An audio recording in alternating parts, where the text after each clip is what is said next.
At the start of this season, there were 16 living dragons in Westeros. A queen has taken a life with her own hands. A husband has murdered an innocent man to protect a secret, and a young boy has been forced to prove himself by killing an innocent prisoner. And the most dangerous secret in the entire war hasn't even been revealed yet. 4 episodes into House of the Dragon Season 3, alliances are breaking, all wounds are turning into open wars, and the Dance of the Dragons is becoming more brutal than anyone expected. If you missed anything so far, or you just want a complete breakdown before episode 5, you're in the right place. Welcome back to Nima's Movie Cave. I'm Nima, and this is your complete catch up on everything so far. So if you're already caught up, this is your spoiler warning. Everyone else, let's get into it. 16 dragons are alive right now. Fast forward almost 80 years to the time of a night of the 7 kingdoms, 0 dragons. This season shows us how that happens, and it starts in the middle of a war, the Dance of the Dragons. Queen Rhaenyra Targaryen against her half-brother, the man who stole her throne, King Aegon II. We start with the Battle of the Gullet, one of the bloodiest sea battles in Westeros history. Before the battle begins, we need to look at the people whose decisions are about to make it even deadlier. Rhaenyra Targaryen. She never got her own dragon as a child. Her egg went cold, but her twin sister Bella's egg hatched into the dragon Moon Dancer. Last season, Rhaenyra trusted her to take 3 young princes safely to the city of Pentos. Instead, Rhaenyra leaves them halfway there to go tame a wild dragon called Sheepstealer, and she does it. Soon after, Sheepstealer is burning ships. Nobody knows who is riding him. That's been a huge insecurity for Rhaenyra this whole show. For Rhaenyra, finding a dragon isn't just about power. It's about finally proving she belongs in a family defined by dragons. Meanwhile, in King's Landing, the king is missing. Aegon II was badly hurt last season. Larry Strong secretly took him out of the city before his younger brother Aemond could kill him. Aemond, by the way, has basically taken over as acting king while Aegon is gone, and he's not in a forgiving mood. He publicly accuses the Grand Maester of helping hide the king and nearly has him executed for treason. The court barely manages to take him out of it, but the message is clear. Aemond is willing to kill first and ask questions later. On the road, Larys and Aegon are stopped by Rhaenyra's soldiers. Larys tells the soldiers who they really are, so both men can survive as prisoners instead of dying right there. Quick reminder why the crowns matter. Rhaenyra's crown means legal right to rule. Aegon's crown means historical and military power. 2 different reasons, same throne. Alicent Hightower comes to Dragonstone with a deal. Open the gates of King's Landing, give up Aegon's head, and in return, save her daughter and granddaughter. One problem. She thinks Aegon is still hurt in the Red Keep. She doesn't know he already left. Second problem. Aemond is sitting on the throne now, protected by Vhagar, the biggest dragon alive. So the plan for a peaceful takeover doesn't really work anymore. Helena tells her mother she has already seen how this ends. Aemond dies, full under a lake. Aegon sits on the throne again later. Her visions have been right all season, remember that. Rhaenyra decides to march on King's Landing in 2 days, even though everyone tells her not to. She wants to join the coming battle herself, but her son Jace has other plans. He orders the guard, Sir Lauren, to lock her in her chamber so she can fly off into danger. Meanwhile, near the God's Eye Lake, 3 dragons seize riders with Targaryen blood but born outside marriage, named Olf, Hugh, and Adam. Wait for orders. Remember these 3 names. Then the battle begins. Rhaenyra's son Jacaerys is shot down while riding his dragon Vermax, and the dragon sinks into the water. Jace frees himself and makes it to the surface, but enemy soldiers shoot and kill him right there in the water. One battle, a dragon and a son, both lost. The war has already claimed one of Rhaenyra's sons. From here on, every decision gets bloodier. Back at Dragonstone, it's all morning, and Rhaenyra is refusing to accept that Jace is gone. After the battle, his body is brought back to her, forcing her to face the loss of her heir and the devastating cost of the war. Corlys' younger son Adam finds his father alive near the wreckage of the battle. Later, Corlys speaks with his older son Aelin and tells him that the only thing he can give him now is his name. But by law, only a king or queen can remove the outside marriage status. Keep that in mind. Rhaenyra, who secretly caused her cousin Jace's death, runs to the Vale to Lady Jane Eyre. She offers Jane protection from her dragon ship stealer to make up for an earlier broken promise. Nobody in Rhaenyra's group knows the truth yet. Daemon hears that Jace is dead and is called back to Dragonstone. On the way, the witch of Harrenhal, Alice Rivers, warns him that his arrival is a sign of the end of many things. She wants Harrenhal Castle as payment for helping him earlier. Daemon says no. Larys and Aegon escape an enemy attack. In King's Landing, Alicent convinced the city guard to stand down. Rhaenyra arrived with 4 dragons. The city gives up without much fighting, but Aegon already left, so his promised head is nowhere to be found. Worse, Rhaenyra learns that Otto Hightower has been secretly held prisoner by Larys the whole time, forgotten in the dark. Since she can't find Aegon, she needs to punish someone. Daemon gives her his sword, Dark Sister, and pushes her to do the killing herself. She does. The first strike isn't enough, the second is. And when Rhaenyra finally walks up the steps on the Iron Throne, the blood is still on her boots. Then comes the shocking end. Alicent and Helena, who were promised safety, are brought in front of Otto's dead body. Rhaenyra's face changes from shock to something colder. That deal? It's already breaking apart. Now comes the moment Rhaenyra discovers that winning a throne and ruling a kingdom are two completely different things. Daemon rides out alone to face 15,000 enemy soldiers. He only needs his 3 dragons. Aemond Hightower, Alicent's cousin, leading the army, gives up, and Rhaenyra chooses to be kind instead of killing them all, trying to rule like her father did. Remember this choice. It causes problems for her later. Daemon also demands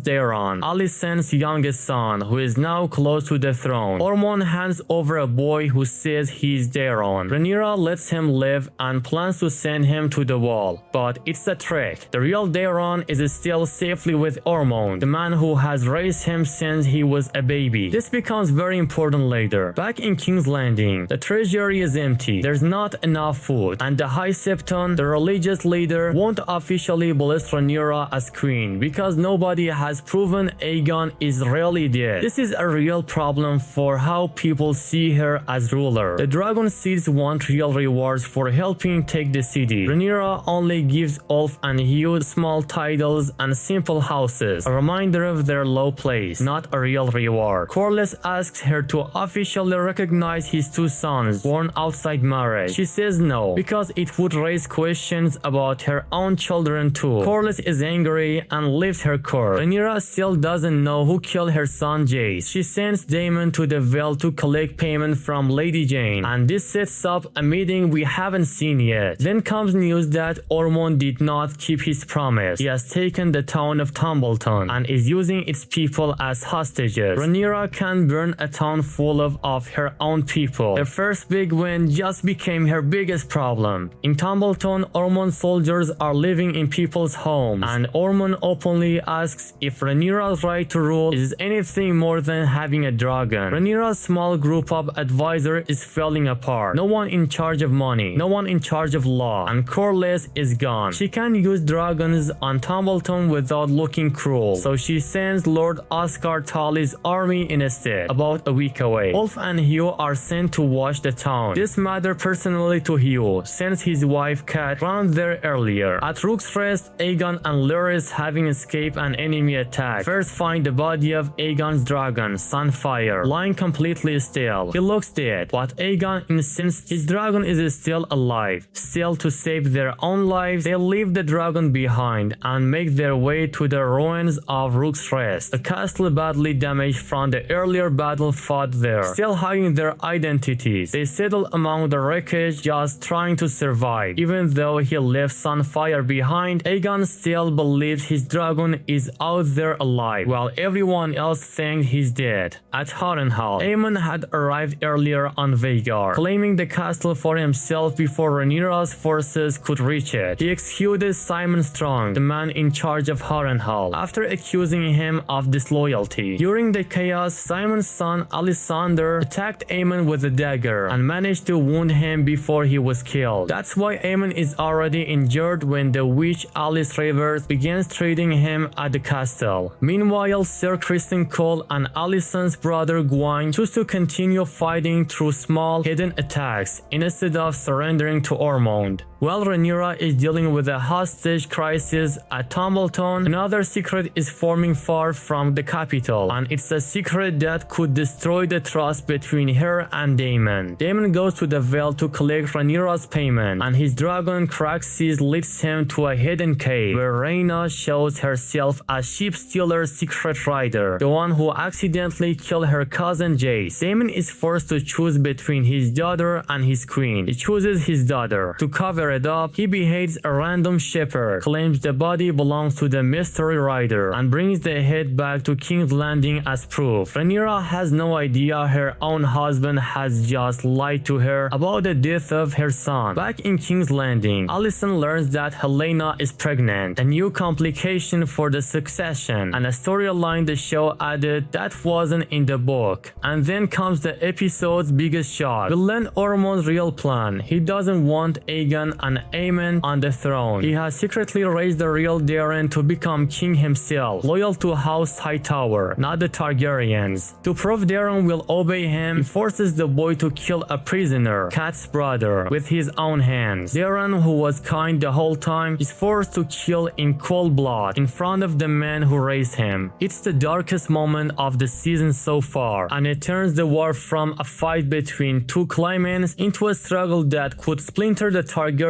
from the inside. So where does this leave us before episode 5? Rhaenyra is sitting on a shaky throne, lied to by her own husband about who really killed her son. Aegon is still alive, hiding out at Rook's Rest, still believing his dragon survived somewhere out there. Aemond is recovering under the influence of a witch with her own plans, and now there's a third person with a claim to the throne, Daeron, being shaped by the man who raised him, who wants House Hightower back in power, no